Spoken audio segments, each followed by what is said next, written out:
Nah, kali ini saya akan menjelaskan di paragraf 1 dan 2. Jadi pada paragraf 1 itu ada kalimat berita yang mengatakan masa mahasiswa menggelar demo menolak pengesahan RKU HAP. Nah, ini tuh dianalisis menggunakan konsep kebenaran menurut Gibson, yaitu kebenaran korespondensi. Artinya, sebuah pernyataan itu dianggap benar kalau cocok dengan fakta nyata yang ada di lapangan. Nah, jika memang ada mahasiswa yang berdemonstrasi di depan gerbang Pancasila DPR RI, maka kalimat tersebut itu benar secara empiris. Namun, teks ini juga menjelaskan bahwa bahasa tidak pernah benar-benar netral. Nah, kemudian kata massa yang tadi dan menggelar demo itu memberi kesan bahwa peristiwa itu besar, terorganisir dan penuh tekanan. Padahal wartawan itu bisa saja memilih kata yang lebih netral. Jadi, paragraf ini tuh menunjukkan dua hal. Yang pertama, secara fakta kalimatnya bisa diverifikasi kebenarannya. Yang kedua, cara wartawan memilih kata juga ikut membentuk sudut pandang pembaca. Nah, ini tuh disebut kebenaran bahasa yang bagaimana realitasnya itu dibingkai lewat pemilihan kata. Kemudian, maksud dari paragraf kedua, ada kalimat mereka mulai berkerumun sekitar pukul 11.45 waktu Indonesia Barat. Nah, ini juga dinilai dari kebenaran korespondensi, tetapi tingkat kepastiannya itu lebih longgar. Jadi, kata sekitar menunjukkan bahwa wartawan itu tidak tahu waktu yang sangat tepat, sehingga informasinya itu bersifat perkiraan yang mendekati, bukan pasti, karena di situ tertulis sekitar. Nah, meski begitu, informasi ini tuh tetap bisa dicek dari rekaman video, dari foto, atau laporan lapangannya. Selain itu, informasi itu masih masuk akal dengan fakta umum demo mahasiswa yang biasanya itu dimulai menjelang siang. Jadi, paragraf kedua ini menjelaskan bahwa yang pertama, pernyataannya itu tetap bisa dianggap benar meski tidak 100% pasti. Yang kedua, kalimat tersebut itu masih dapat diterima karena konsisten dengan pengetahuan umum tentang jadwal aksi mahasiswa. Sekian. Paragraf ketiga yaitu berisi setiba di lokasi mereka meminta untuk gerbang dibuka. Karena tetap ditutup, massa menggedor-gedor gerbang. Di sini kebenaran sudah melibatkan interpretasi, di mana wartawan tidak hanya mengatakan bahwa mahasiswa menyentuh gerbang, tetapi memilih kata menggedor-gedor, di mana kata ini memberikan nuansa emosional. Dalam teori kebenaran bahasa, pilihan kata tersebut memberikan gambaran tertentu di kepala pembaca, seolah terjadi ketegangan fisik. Dan jika tindakan tersebut benar terekam kamera, maka secara korespondensi, peristiwa ini tetap dapat dibuktikan. Dan di sisi lain, tindakan menggedor gerbang dapat dipahami sebagai bentuk emosi kelompok. Sehingga pengalaman mahasiswa dan tafsiran wartawan yang melihat langsung juga termasuk kebenaran fenomenologis. Paragraf keempat berisi tentang beberapa massa memblokade Jalan Gelora dan memberhentikan mobil yang melintas. Pada bagian ini menggambarkan tindakan fisik yang dapat diamati secara langsung, yaitu apakah benar jalan diblokade dan mobil atau kendaraan yang melintas diberhentikan. Karena itu, kebenarannya berada pada wilayah korespondensi yang kuat. Namun, makna itu juga menyatu dengan koherensi. Secara umum, memblokade jalan adalah pola aksi demonstrasi mahasiswa sejak dulu. Jadi, kalimat ini tidak bertentangan dengan konteks peristiwa yang lebih luas. RKU HAP bikin semua bisa kena, darurat impunitas dan lain-lain. Tulisan di poster tidak dimaksudkan sebagai fakta ilmiah, melainkan sebagai seruan politis. Kebenarannya bersifat pragmatis, yaitu kebenaran yang diukur dari fungsi atau dampaknya. Poster dibuat untuk membangkitkan emosi, menarik perhatian, dan mendorong orang untuk terlibat. Inilah kebenaran versi Gibson yang ditentukan oleh kegunaan. Bahasa poster juga hiperbolis dan metaforis. Misalnya, bisa kena bukan pernyataan faktual tetapi peringatan simbolik. Kebenaran seperti ini lebih berkaitan dengan daya retorik ketimbang kecocokan objektif dengan realitas.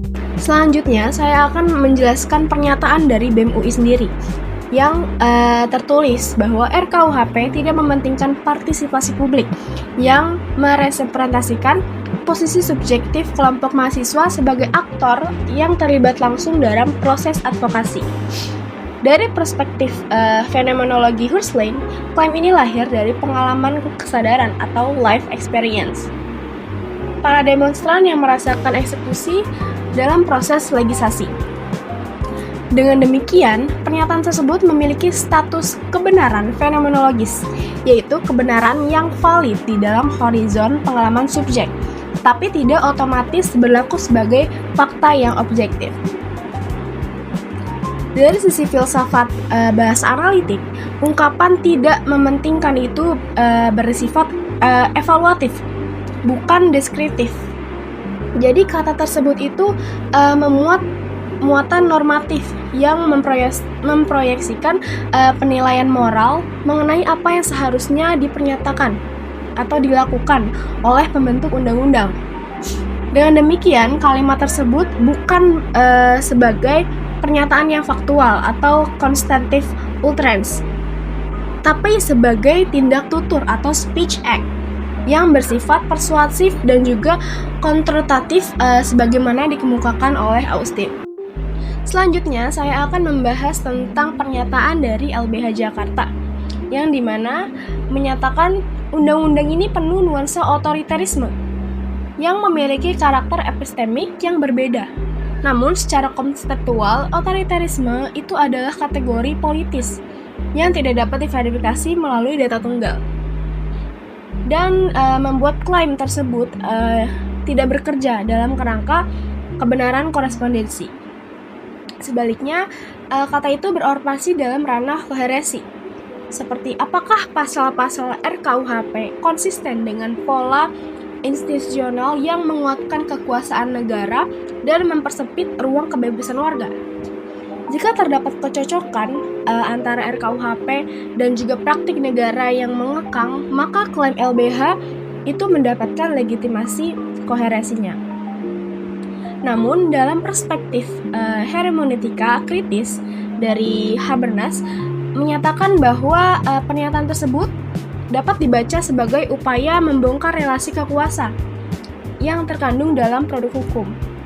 Dengan istilah nuansa otoritarisme bukan sekadar label, melainkan strategi diskursif yang mengungkap potensi hegemoni negara melalui bahasa hukum yang menunjukkan bahwa klaim tersebut berfungsi sebagai kritik ideologis, bukan penyajian fakta.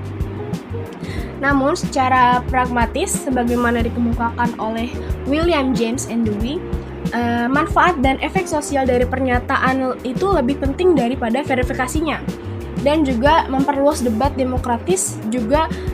Jadi kebenaran pragmatisnya bergantung pada sejauh apa pernyataan tersebut itu efektif dan juga mendorong kritik kepada kebebasan. Saya akan menjelaskan mengenai paragraf pernyataan aktivis perempuan.